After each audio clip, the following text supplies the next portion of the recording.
Lieutenant general गंभीर सिंह नेगी, आप सबका, पूर्व सैनिक भाइयों का, वीर नारियों का, और ख़ास तौर पर हमारे मुख्य अतिथि इंडियन नेशनल कॉन्फ्रेंस के उपाध्यक्ष राहुल गांधी जी का स्वागत करता हूं आज की मिलन सभा में।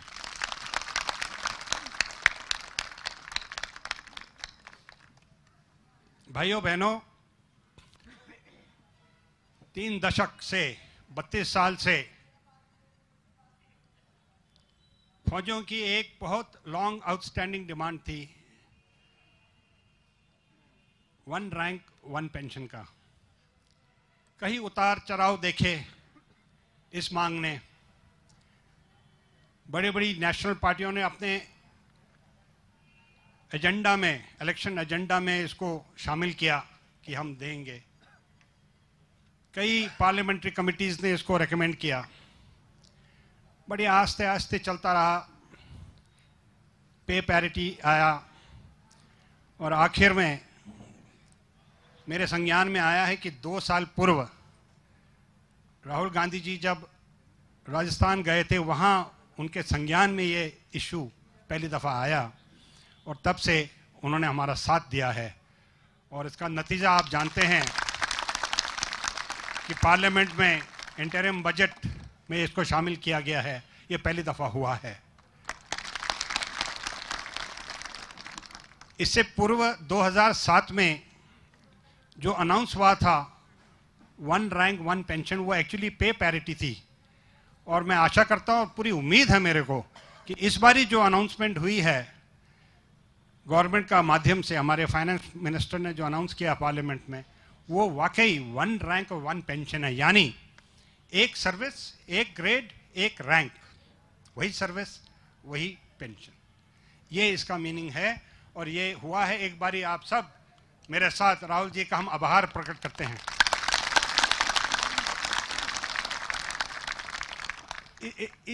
इस मौके का मैं एक फायदा और उठाऊंगा कि एमओडी में एक्स सर्विसमैन वेलफेयर डिपार्टमेंट है और जबकि हमारे नेता, हमारी सरकार कहती है कि हम पूर्व सैनिकों के साथ हैं और वाकई हैं, लेकिन ये जो डिपार्टमेंट है एक्स सर्विसमैन वेलफेयर डिपार्टमेंट, इनका रवैया कुछ ऐसा है जिससे पूर्व सैनिकों के मन में ये है कि शायद सरकार हमारे साथ नहीं है, जबकि वो बात नहीं है। मैं राहुल जी के संज्ञान में लाना चाहता हूं, क्योंकि यहां तक कि उन्होंने एक सर्कुलर भी निकाला था, कि जो भी पूर्व सैनिक कोर्ट में पेंशन पे या डिसेबिलिटी पेंशन के विषय में केस लड़ता है और कोर्ट उसके हक में रूलिंग देती है, तो आप जितने अधिकारी हैं उसके अगेंस्ट अपील करेंगे।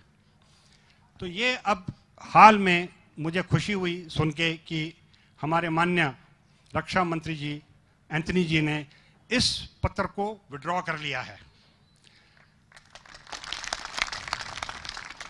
आज की मिलन सभा आप लोगों के लिए है। आप जो आपके मन में प्रश्न है, सुझाव हैं, आइडियाज़ हैं, उनको आप शेयर कीजिएगा और माननीय राहुल जी आपके साथ रूबरू होंगे। पर 2 बिंदु हैं, 2 रूल हैं इसके। पहला, हम फौजी हैं, फौज के दौरान हम डिसिप्लिन हमने कायम किया है। आज भी सवाल जिसका है हाथ ऊपर। मैं आपके पास आऊँगा, नहीं आऊँगा, समय कम है, जितने समय के अंदर मैक्सिमम पूर्व सैनिकों के साथ में आऊँगा, आपके सवाल लूँगा। दूसरी बात, पर्सनल इशू यहाँ नहीं रेस करना। यहाँ पे जो सबके हित की बात है वही बात करनी है। जो पूर्व सैनिक एज अ कैटेगरी सबके हित की बात है। पर्सनल बातें हैं उसमें, वो यहाँ पे कई ऑर्गेनाइजेशन है, हम आपको वहाँ उसके माध्यम से मदद देंगे।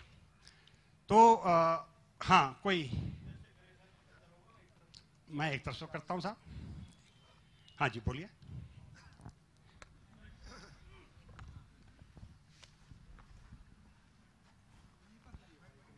धन्यवाद सर। आपने मुझे अपना सवाल उठाने का यहाँ पर मौका दिया।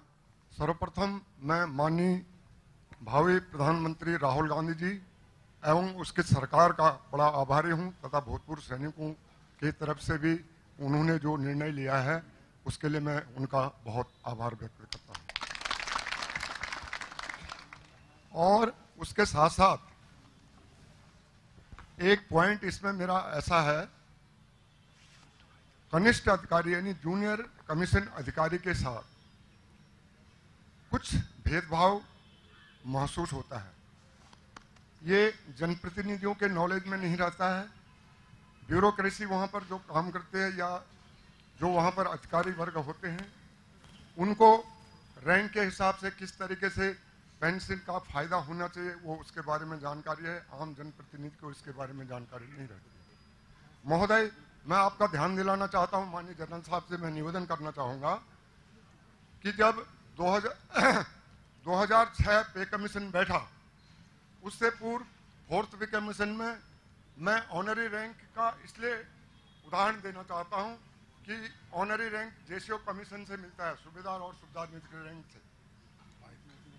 अधिकारी वर्ग के साथ उनका पे एंड अलाउंसेज होने के कारण उनको भी अधिकारी वर्ग के बराबर ही पेंशन में या तनख्वाह में फायदा होता है।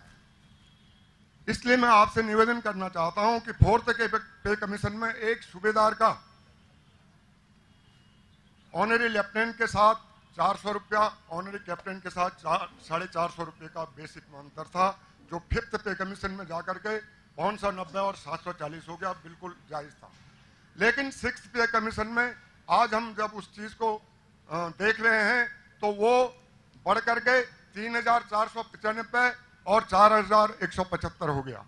तो महोदय, मैं आपके संज्ञान में लाना चाहता हूं, एक उस वर्ग से बिलोंग करते हुए मुझे खुशी है, अधिकारी वर्ग को पेंशन मिली है, नीचे वाले को पेंशन मिली है, बहुत बढ़िया है। इसके लिए मैं सरकार का मेरा कोई व्यक्तिगत ऐसा किसी के प्रति नहीं है, लेकिन जेसीओज वर्ग के होने के नाते जेसीओज के साथ जो है विशेष तौर पर नायब सूबेदार, सूबेदार और सूबेदार मेजर के साथ थोड़ा सा नाइंसाफी बरती गई है। इसलिए मैं आपसे निवेदन करना चाहूंगा कि इस पॉइंट को जरूर रखिए।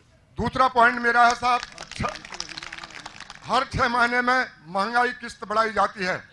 वो महंगाई किस्त परसेंटेज के आधार पर होती है, लेकिन मैं आपसे निवेदन करना चाहता हूं कि जब हम लोग विशेष तौर पर रिटायरमेंट होकर के आते हैं तो उस हालत पर एक अधिकारी वर्ग की पेंशन या तनख्वाह बहुत अच्छी खासी है।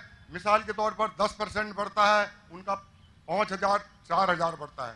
एक सैनिक की पेंशन 5000 रुपया है या 8000 रुपया है, उसका 800 बढ़ता है। तो जब हम खरीदारी मार्केट में करने के लिए जाते हैं महोदय, उस हालत पर वहां से हमको उसी रेट पर अधिकारी वर्ग को भी और उसी रेट पर हमको भी मिलता है। तो इसलिए मैं निवेदन करना चाहूंगा कि इसमें कुछ संशोधन करने की कृपा करें।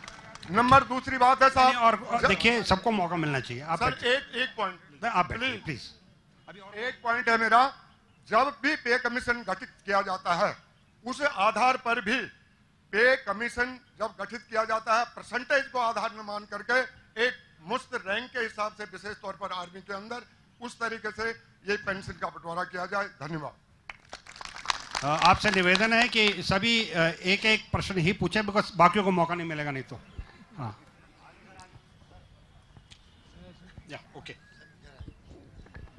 कर्नल घिल्डियार हमारे यहाँ राज्य के पूर्व एक्स सर्विसमैन डिपार्टमेंट के प्रेसिडेंट। माननीय राहुल गांधी जी, हमारे मुख्यमंत्री हरीश रावत जी, हमारे प्रदेश अध्यक्ष और सम्माननीय मंत्री यशपाल आर्य जी, तमाम जनरल नेगी साहब, तमाम पूर्व सैनिक बंधुओं और वीरांगनाओं, हम पूर्व सैनिकों की महिलाओं को वीरांगना करके पुकारते हैं। और मैं सबसे पहले राहुल जी का धन्यवाद देना चाहता हूं, उनका हार्दिक स्वागत करना चाहता हूं कि उन्होंने हमारे इस बहुत लंबे मुद्दे को, 1 रैंक 1 पेंशन को बहुत सीरियसली लिया और वित्त मंत्री से, प्रधानमंत्री से बात करके उनसे बताया कि इतने लंबा जो इनकी डिमांड है 1 रैंक 1 पेंशन की, उसको जल्द पूरा किया जाए। और वित्त मंत्री ने, प्रधानमंत्री ने और रक्षा मंत्री ने उनकी ये बात सर आंखों पर रखकर स्वीकार की। इसके लिए मैं आपका हार्दिक धन्यवाद देना चाहता हूं। माननीय राहुल जी, मैं आपको एक बात सुनाना चाहता हूं। हमारा उत्तराखंड एक सैनिक बाहुल्य प्रदेश है। हमारे यहाँ के सैनिक देश की रक्षा में अपनी जान कुर्बान कर चुके हैं और जब वो रिटायर होके आते हैं, हम उनको रिटायर नहीं कहते। पूर्व सैनिक कभी भूत नहीं होता। हम दुश्मन को दुश्मन के क्षेत्र में बर्बाद करके उनको भूत बनाते हैं। तो इस जैसे अंग्रेजी में कहावत है कि सोल्जर नेवर डाइज, ही ओनली फेड्स आउट। तो इसलिए मैं चाहता हूं कि हमारा पूर्व सैनिकों का इसी तरह सम्मान होता रहे। हम आपको अपनी तरफ से और पूरे उत्तराखंड के पूर्व सैनिकों, भाई और बहनों की तरफ से हार्दिक धन्यवाद देना चाहता हूं। जय हिंद, जय उत्तराखंड। Thank you.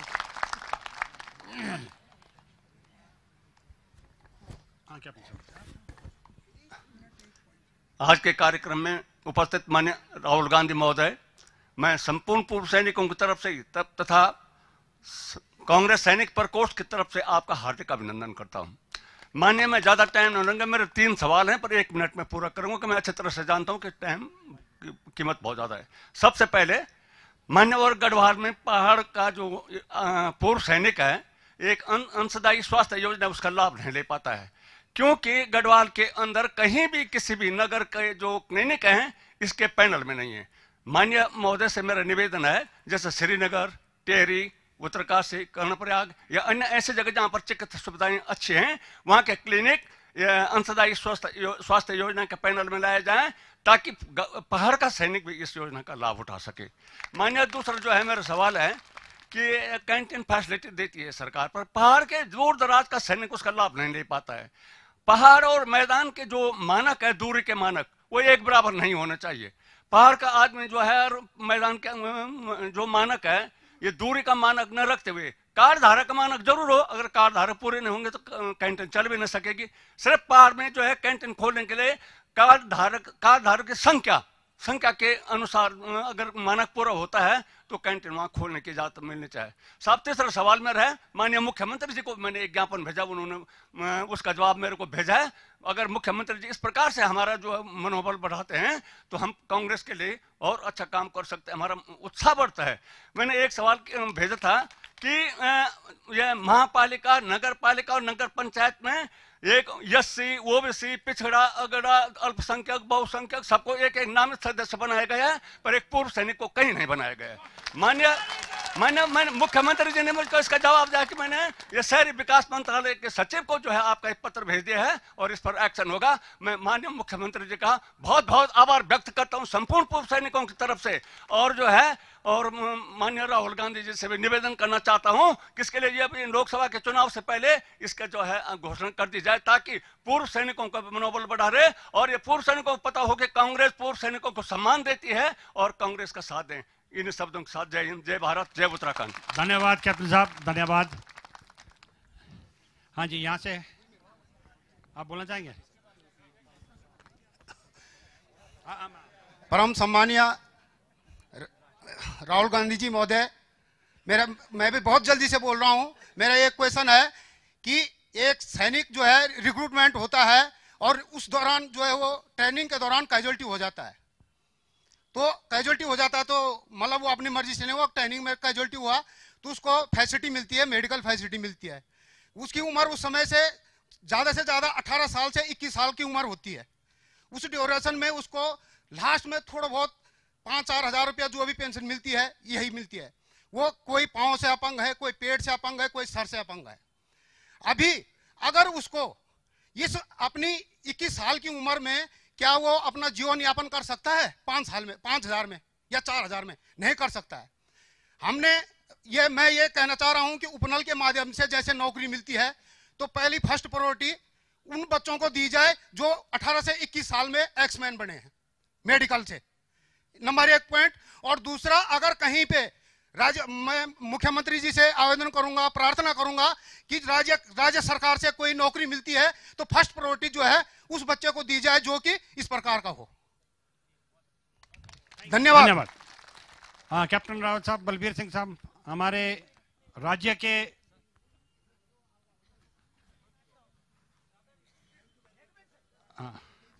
ये माइक यहाँ दीजिएगा। हाँ, कैप्टन बलबीर सिंह रावत। शुक्रिया जनरल साहब। सबसे पहले तो मैं आज गर्वान्वित हूँ इस बात के लिए कि इस भारत का भविष्य राहुल गांधी जी के रूप में आज इस सैनिक बाहुल प्रदेश में हमारे बीच में है।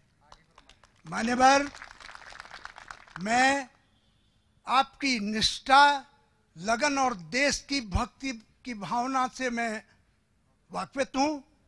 जब आपने पहली बार संसद में 2006 को जो संबोधन संसद में किया था, मैं उसे सुन रहा था और उससे इस देश के सभी सांसदों को आपने स्तब्ध कर दिया था। आपने दोहराई वो बात जबकि कटोरा स्टेडियम में हमारा सम्मेलन चल रहा था। मैं समझता हूं कि इस देश के किसी भी व्यक्ति को यह संदेह नहीं होना चाहिए कि राहुल गांधी जी अपनी दादी और पिताजी से कम कोई भूमिका निभाएंगे। मान्यवर, मेरे सिर्फ 2 पॉइंट हैं। सबसे पहला पॉइंट है कि ये पर्वतीय क्षेत्र है, नदी नाले हैं, कमजोर पहाड़ियां हैं। यहाँ पर कम से कम 2 बटालियनें इको टास्क फोर्स की ऑर्गेनाइज की जाए। इससे हमारा पर्यावरण बढ़ेगा, पर्यावरण संरक्षित होगा और हमारे एक्स सर्विसमैनों को री एम्प्लॉयमेंट मिलेगा। दूसरा पॉइंट मैं देना चाहता हूं कि जो हमारे राज्य में नहीं है, इंजीनियरिंग कॉलेज और पॉलिटेक्निकल का। अन्य राज्यों की तुलना में उत्तराखंड नया राज्य है, इसलिए यहाँ पर कम से कम 2, एक कुमाऊं मंडल में, एक गढ़वाल मंडल में 2 एजुकेशन सेंटर की स्वीकृति केंद्र से दी जाए। मैं अधिक न कहते हुए बहुत आभार गदगद हूँ मैं इस बात से। याद आ रही है आपके पूज्य पिता की, आपकी दादी जी की, और वो हमारे पूजनीय थे जिन्होंने मार्गदर्शन किया, जिन्होंने संघर्ष किया। जनरल साहब, जिन्होंने आज़ादी के बाद कुर्बानी दी इस देश के लिए, यहाँ की जनता के लिए। Thank you very much. Thank you, धन्यवाद साहब। मैं आज यहाँ पर इस पूर्व सैनिक सम्मेलन के बीच माननीय राहुल गांधी जी का समस्त पूर्व सैनिक, जो कि पहाड़ के पूर्व सैनिक जो यहाँ पे उपस्थित हैं और जो नहीं भी उपस्थित हैं, समस्त पूर्व सैनिकों की ओर से आपका हार्दिक अभिनंदन करता हूँ। महोदय, मेरा ये कहना है कि अभी अभी जो डिजास्टर हमारे उत्तराखंड में हुआ है, उस डिजास्टर के दौरान बाहर से जो NDRF national disaster management force आई है, और अब हमारी स्टेट जो है डिजास्टर फोर्स जो है अपने 2 बटालियन बनाने का राज्य ने निर्णय लिया है। मेरा एक आपसे निवेदन है कि पूर्व सैनिक एक अच्छा स्किल्ड होता है, उसको इस तरह के बहुत सारे डिजास्टरों का अनुभव होता है। हम ये चाहते हैं कि उस डिजास्टर बटालियन में पूर्व सैनिकों को कम से कम 50% का रिजर्वेशन दिया जाए।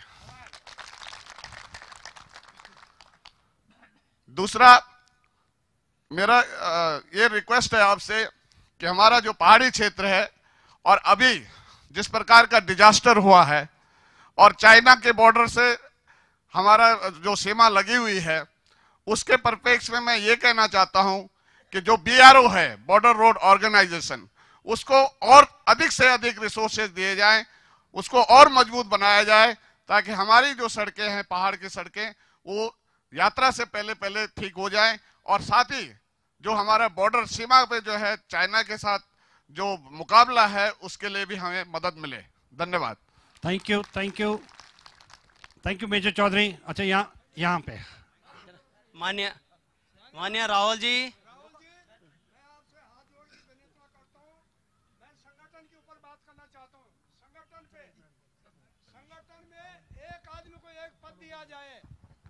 मैं संगठन, मेरा मतलब कांग्रेस संगठन से है।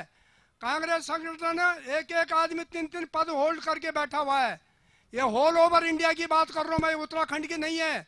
इस पे आप विचार करिए। 14 में चुनाव में कांग्रेस को सत्ता में लाना है, एक आदमी को एक पद दिया जाए। अध्यक्ष जी सुन रहे हैं, यशपाल आर्य जी हमारे मान्यवर जो है बहुत पुराने परिचित हैं, आपके पिताजी के जमाने में अध्यक्ष जी बैठे हैं, यशपाल ये राउत जी, ये पुराने लोग हैं। यह बैठी है सामने सोनी जी, कपूर तो यंग लड़का है हमारे सामने, ये पुराने लोग हैं। तो ये आप सब सुन रहे हैं, पूरे भारत के लोग हैं यहाँ पर। मैं संगठन के बारे में कह रहा हूँ कि संगठन में हर आदमी को एडजस्ट करना है। तो यही तरीका है कि एक आदमी अगर कांग्रेस अध्यक्ष है, इनके मैं ये नहीं कह रहा हूँ कि विरोध, कांग्रेस अध्यक्ष है तो कांग्रेस अध्यक्ष ही रहे, मंत्री है तो एक मंत्रालय दिया जाए। एक एक मंत्री के पास 3-3 मंत्रालय है, आपका संगठन कमजोर हो रहा है। इससे मेरा यह सुझाव है। धन्यवाद। मान्यवर, मैं फिर अनुरोध करूंगा, ये पूर्व सैनिकों का मिला है, सम्मेलन है, पूर्व सैनिकों की मौका ही नहीं मिलता है अपनी प्रॉब्लम बताने की, वो बताइएगा आप, संगठन की बात छोड़ दीजिए। हाँ, कर्नल होरा। माननीय राहुल जी, मैं कर्नल कुलदीप सिंह हो रहा हूँ। मेरा पॉइंट जो ये जून में पूरे उत्तराखंड में आपदा आई थी, बाकी लोगों के साथ साथ सैनिकों का, विधवाओं का बहुत नुकसान हुआ है। हम सिविल अथॉरिटीज के पास जाते हैं, उनका रवैया के बारे में मैं कुछ शिकायत नहीं करना चाहता हूँ। मेरी रिक्वेस्ट आपसे यही है कि सैनिकों के लिए, विधवाओं के लिए कोई स्पेशल पैकेज अनाउंस किया जाए जिससे उनकी मदद हो सके। धन्यवाद। मैं चीफ मिनिस्टर साहब से मिलूंगा, उनको डिटेल्स वगैरह दूंगा। आपसे सहायता की अपेक्षा रखते हैं। माफ कीजिएगा, अभी समय की पाबंदी हो रही है, इसलिए हाँ आप बात कीजिए। सर, हम पूर्व सैनिक के साथ साथ प्रदेश के बहुत सारे पूर्व सैनिक कृषि से जुड़े हुए हैं।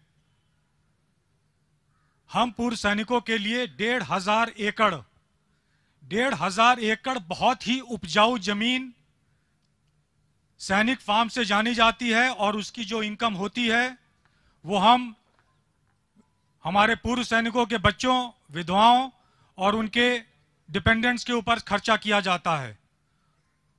उसमें बहुत बेहतरीन कृषि की उपज हो रही है। ऐसा सुनने में आया है कि वो कृषि भूमि को एक्वायर करने का प्रस्ताव है। ये किसानों के साथ साथ पूर्व सैनिक पर्यावरण के विरुद्ध है। मेरा आपसे नम्र निवेदन है श्री राहुल गांधी जी कि इसमें हस्तक्षेप करें और इस प्रस्ताव को स्थगित कराने के लिए प्रयास करें। एक छोटा सा पॉइंट और है, हमारे यहाँ पूर्व सैनिक बैठे हुए हैं, प्रदेश की पुनर्निर्माण की बात हो रही है, हम पूर्व सैनिकों का भी उसके अंदर सेवाएं ली जाएं। धन्यवाद।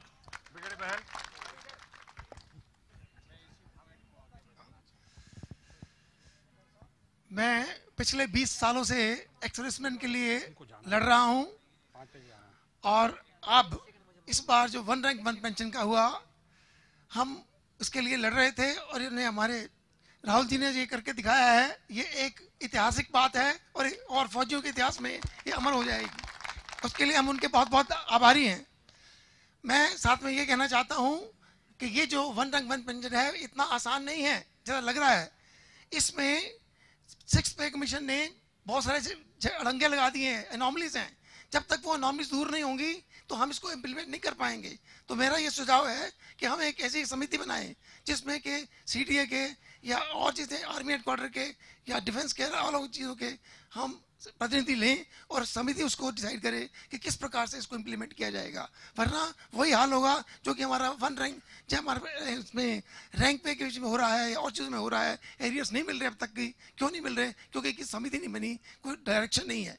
इसके अलावा मैं कहना चाहता हूँ, क्योंकि मेरे पास बहुत सारे पॉइंट आते हैं, कि जो अभी पिछले दिनों में जो कैंटीन में हमारे जो ड्रिंक्स शराब है उसके पैसे 20% बढ़ा दिए गए हैं। मेरे पास हर तरफ से रोजाना आते हैं कि आप क्या कर रहे हैं इसके लिए। तो ये 20% एकदम बढ़ाना, सिविल में कम कर दिए गए हैं और फौज के बढ़ा दिए गए हैं, ये उचित नहीं है। ये तो इसके लिए ये माननीय मुख्यमंत्री से निवेदन है कि इस पे गौर करें।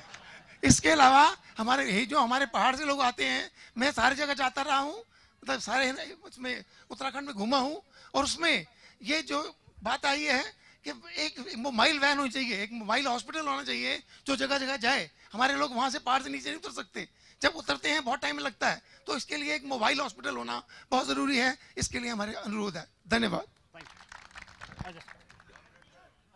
अच्छा, अभी 1 या 2 समय की पाबंदी है। 1 बिंदु आप, 1 बिंदु आप। Half minute. माननीय राहुल गांधी जी, मेरा परिचय, मैं Subedar major honorary captain Ashok Kumar Limbu, आपके ही एआईसीसी में control room major Dalbir Singh के अंडर में वॉलेंटियर हूँ, और आपको वहाँ पर अभी लोकसभा के इलेक्शन टाइम पर मुलाकात होगी आपसे। मान्यवर, मेरे 2 पॉइंट है। नंबर 1, 17 जनवरी 2012 को एक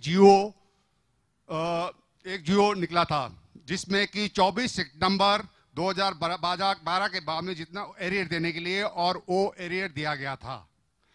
और दूसरी बात, सुप्रीम कोर्ट ने जबकि आदेश किया था कि 1 जनवरी 2006 से एरियर दिया जाए, 2006 से एरियर दिया जाए, और आज की डेट तक वो एरियर नहीं दिया गया।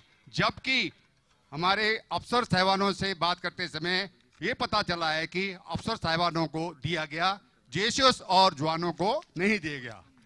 माननीय राहुल गांधी जी, आपसे अनुरोध है कि आज आप ये हमारे तमाम पूर्व सैनिकों को आश्वासन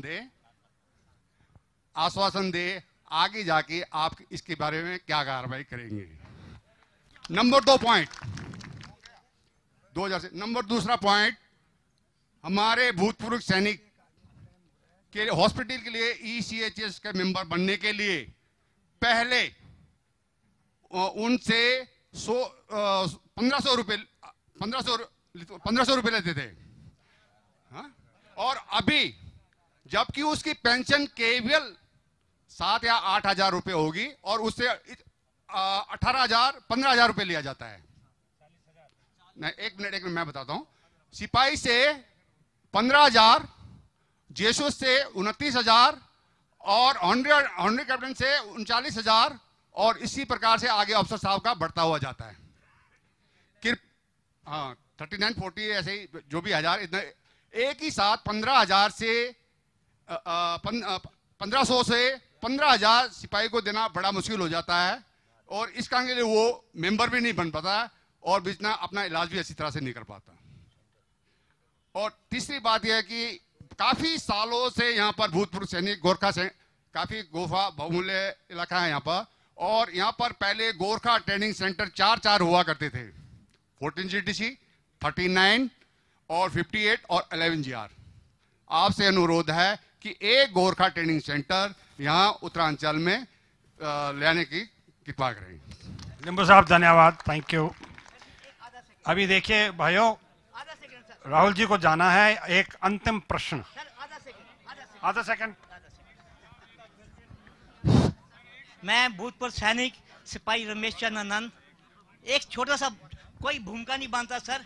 मैं एक बात करना चाहता हूं कि जो आपने पे कमीशन लागू किया उसका सबकी तरफ से मैं धन्यवाद करता हूं। जो भी सरकार की नीति होती है या कोर्ट की नीति होती है वो अखबार में आया जाता है।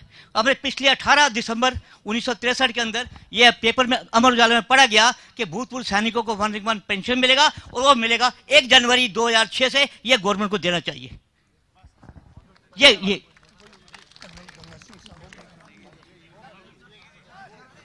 अंत में one more question will take. मान्यवर, मेरी उत्तराखंड ने भयंकर त्रासदी देखी है। अब वक्त आ गया उनके रिहेबिलिटेशन और उनके पुनर्निवास का, पलायन रोकने के साथ साथ मेरा अनुरोध है, 27,000 गाय मिलिट्री फार्म वाले सरप्लस करके मिलिट्री फार्म को डिस्बैंड कर रहे हैं। उन गायों को मेरा राज्य अपने इसमें ले ले। एक कटा पत्थर जैसे 1500 एकड़, तो क्या कई 1500 एकड़ ये जमीन पर ये कोऑपरेटिव सोसाइटीज बना करके भूतपूर्व सैनिकों की 10-10 और 15-15 की टीम बना करके हजारों लोगों को हर दूसरे साल रिकरेंटली रिहेबिलिटेशन और रीएम्प्लॉयमेंट मिलेगी। मेरी स्टेट भूतपूर्व सैनिक सबसे ज्यादा हैं, सबसे पढ़े लिखे और ज्ञानी और कर्मठ और डेडिकेटेड सोल्जर्स हैं।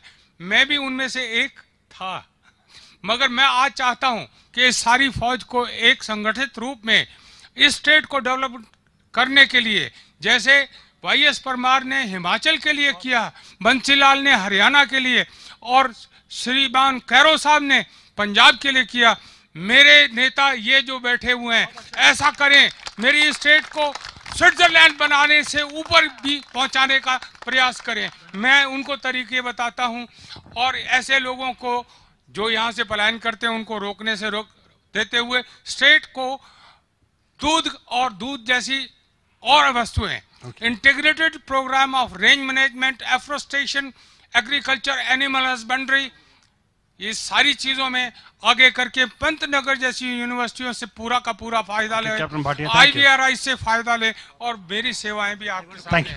Thank you. अब देखिए, माफ करना, ये और आपके बहुत सारे प्रश्न है मुझे मालूम है, लेकिन माननीय राहुल गांधी जी को जाना है और अभी मैं उनसे अनुरोध करेंगे कि आपको संबोधन करें।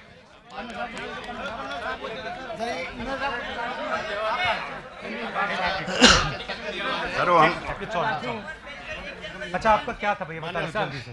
थोड़ा सबसे पहली बात है हमारे यहाँ भाग लगवाया, मैं को नहीं लगा। दूसरी बात है स्टेट जो है वो बिखर गया था।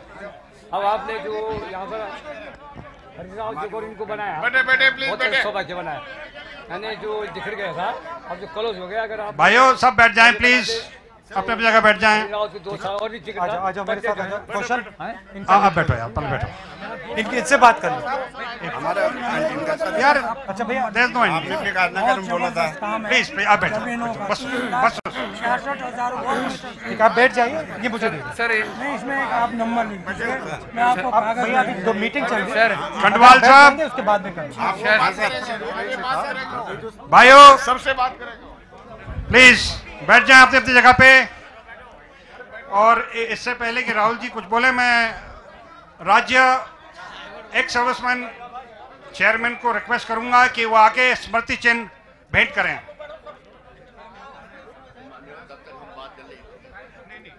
भैया अभी नहीं, क्योंकि डिस्टर्ब होगा, बाद में मुझे वहां पकड़ लेना, मैं बात करूंगा। ओके।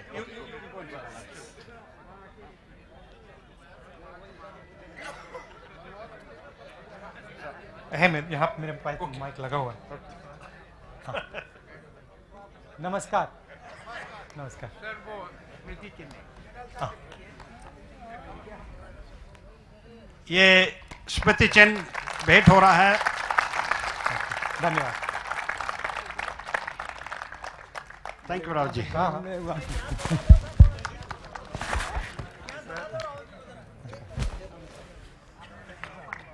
मैं तो बुरा हो गया सभी। तो आप सबका यहाँ स्वागत। पिछले दिनों में कांग्रेस पार्टी की मैनिफेस्टो की मीटिंग्स चल रही हैं। आमतौर से हम मैनिफेस्टो को बंद कमरों में बनाते थे और इस बार हमने कहा कि खोल के हम सबसे पूछ के मैनिफेस्टो बनाएं, क्योंकि मैनिफेस्टो से सरकार को डायरेक्शन मिलता है, रास्ता मिलता है क्या करना है। तो काफ़ी मीटिंग्स हमने की हैं अलग अलग लोगों की, युवाओं की, महिलाओं की, मजदूरों की, किसानों की, सबकी। और हमें लगा कि अगर हम यहाँ उत्तराखंड आए हैं तो आपसे भी एक बार हम बातचीत कर लें कि आपकी क्या डिमांड्स है कि हम उनको भी मैनिफेस्टो में डाल दें। इसलिए हमने इस प्रकार की मीटिंग रखी। नॉर्मली पब्लिक मीटिंग होती है, वहाँ पे हम जाके भाषण दे देते चले जाते हैं, उसमें मज़ा नहीं आता है। तो मैं थोड़ा आपसे भी सुनना चाह रहा था कि आपको क्या क्या क्या ज़रूरी लगता है। और अगर यहाँ ऐसे भी लोग होंगे जो बोल नहीं पाए, तो अगर आपको कुछ लगे तो आप लिख के भी दे सकते हैं। कौशल बैठा हुआ है वहाँ पे, उसको दे सकते हैं, तो उसको हम सिस्टम में डाल देंगे। अभी 1 रैंक 1 पेंशन की बात हुई और ये काफ़ी लंबे समय से बातचीत चल रही थी, आगे पीछे। देखिए, यहाँ के आपने किसी ने एक मांग उठाई कि भैया आप आश्वासन दीजिए कि आप ये कर देंगे। मेरा सिस्टम अलग है। हाँ आपने, मेरा सिस्टम अलग है। मेरा सिस्टम यह है कि फौजी लोग, आप सब बॉर्डर पे जाते हो, लड़ाई लड़ते हो, लड़ाई में घायल होते हो, शहीद होते हो, तो आप देश के लिए शायद जितना आप देते हो और कोई नहीं देता है। रियलिटी है। अब कोई ब्यूरोक्रेट काम बहुत अच्छा करता है मगर वो अपनी जान लाइन पे नहीं लगाता है। चलो एक दो बार हो जाता है, मगर आप तो सब अपनी जान लाइन पे लगाते हो। तो जब ये डिस्कशन हो रहा था वन रैंक वन पेंशन का, तो मेरी सोच ये है कि देखिए, अगर आप देश के लिए अपनी जान देते हो तो देश को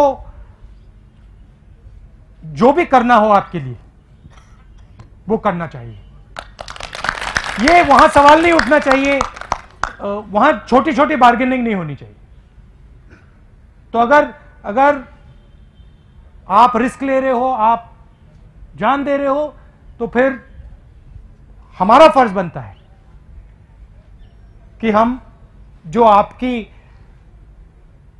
अधिकार हैं, जो आपको मिलना चाहिए, हम वो आपको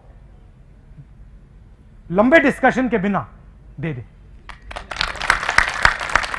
तो मेरा मेन कहना यह है, देखिए ये काम हो गया, अच्छा है, मगर आपकी जो इश्यूज हैं, आपकी जो मांगे हैं, वो इस काम से सब ठीक तो नहीं होंगी। ये तो एक कदम है, आगे भी और काम है, छोटे काम होंगे, बड़े काम होंगे। तो मैं आपसे सिर्फ ये कहना चाहता हूं कि मैं आपका जो दर्द है, आपकी जो पोजीशन है, उसको समझता हूं। आप जैसे नहीं समझता हूं, थोड़ा मैं आपके बीच में भी जाता हूं, आपसे भी बात करता हूं, थोड़ा थोड़ा मैं समझता हूं। तो जब भी आपको एक सिपाही की जरूरत हो जो आपकी बात सरकार में उठाए, आप मुझसे पूछ सकते हो, मैं आपके हवाले हूं।